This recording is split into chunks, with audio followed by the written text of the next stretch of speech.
How's everybody doing? My name is Anthony Brown Logan, and today we got to talk about Laura Ingraham and the controversy surrounding her over at Fox News that has prompted her to take a planned vacation with her family during the Easter time. I'm not quite sure how long it's going to be, a week or more, but she's going to be gone for a little while, I guess, to either engage in a planned vacation, to get away from the controversy, or both. Now, the controversy centers around the tweet she put out about David Hogg, and I'll explain who he is later if you don't know. But the tweet was basically reposting an article from the Daily Wire, and it was talking about David Hogg being rejected by 4 colleges and whining about it.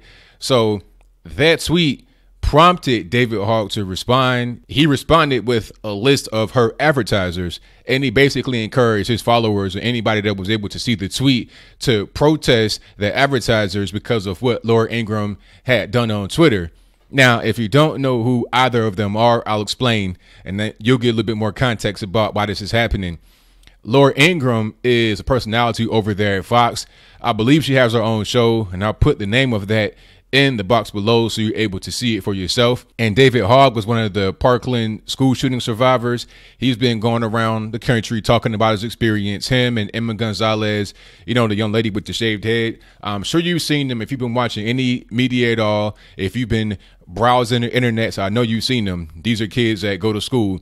There's been a lot of controversy around them because of people like Alex Jones putting out so-called conspiracy videos about them. I don't engage in that kind of stuff. All I do with is the facts I have in front of me. I can talk about conjecture and all this and that, but let's talk about the facts, and I'll leave it at that.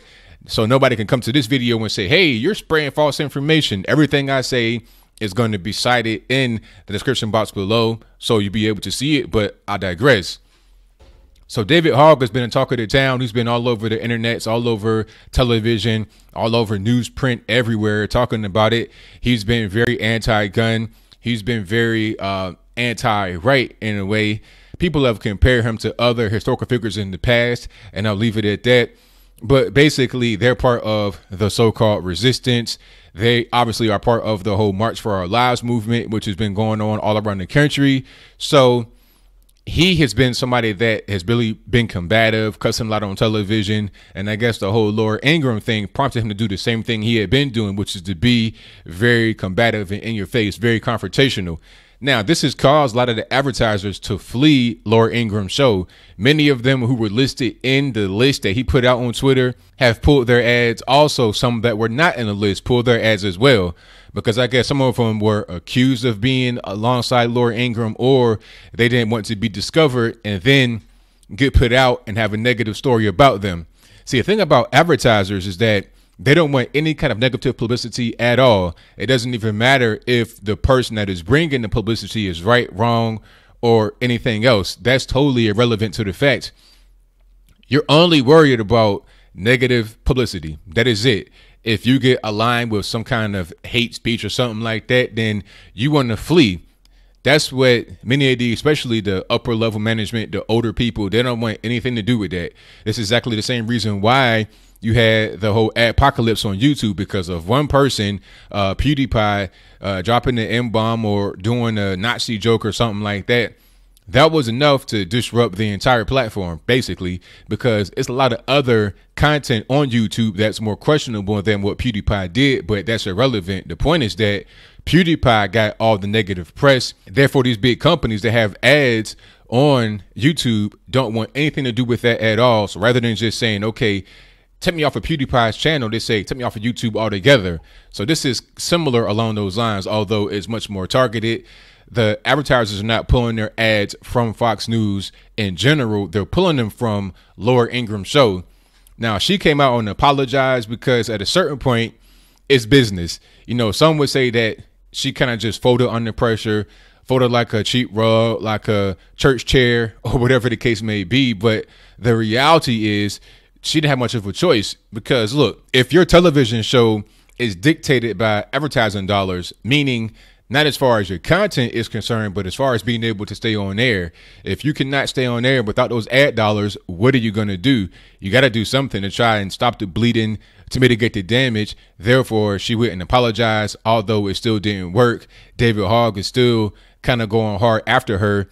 And it's a weird situation because David Hogg has an unfair advantage. He's being propped up by the media and everybody that's afraid to criticize him of doing any kind of wrong because they don't want to fall victim to the same thing that Laura Ingraham was falling victim to, which is the mad advertiser flea. Personally, I don't really worry about that because all I'm doing is reporting the facts. I'm not trying to be, joking on the guy or anything like that. I'm just calling it straight down the middle, facts only. It's not about being balanced one side or the other. Facts don't have to be balanced. Okay. Your opinion, if you want to be balanced, it can be. You can have a bias, personal bias. That's fine if you want to have an opinion. But as far as facts are concerned, these are not partisan things. If I say the sky is blue, that's not a partisan thing. You can't say that because I'm on the right that I believe the sky is more blue than the person on the left. The sky is blue and that's it. It's a fact. You can't change the fact. So I think that sticking to the facts in this case is probably the best way to go. Unfortunately, Laura Ingraham found out the hard way, although I think it's a hypocritical thing where you can criticize others. You can criticize anybody on the right all you want to, and that's fine. It doesn't result in any kind of apocalypse or whatever. But when you do it to somebody on the left, it does. Or it might not even be true. A person on the left may say they feel offended. They may say that they feel like they're being targeted by somebody on the right. That's all that it takes for the whole apocalypse band hammer to come through. I think Laura Ingraham will be okay. People are comparing it to Bill O'Reilly when he had his whole situation last year, the year before that, ironically, right around the same time at that particular point in time.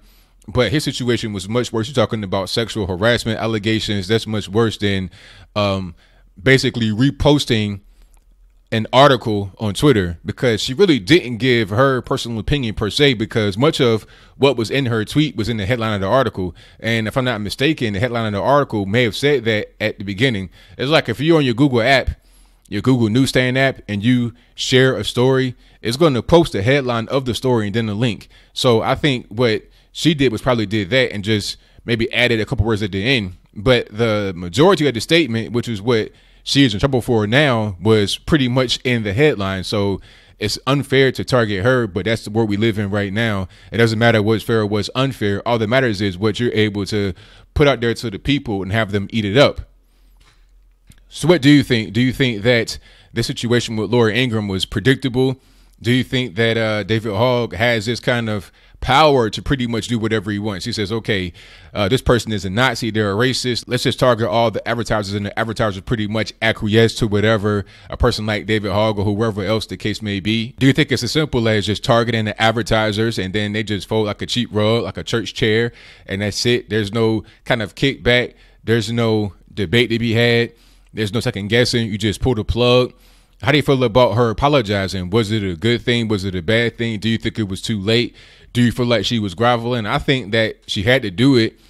What is her other option besides apologizing? She could just let it go and let it keep on going. But meanwhile, dollars rolling out. And then not only is it the people that have pulled out already that are to be worried about, is also anybody else that may follow suit later if you don't try to stop the bleeding and mitigate the damages. But whatever your comments are, please let me know in the comments below.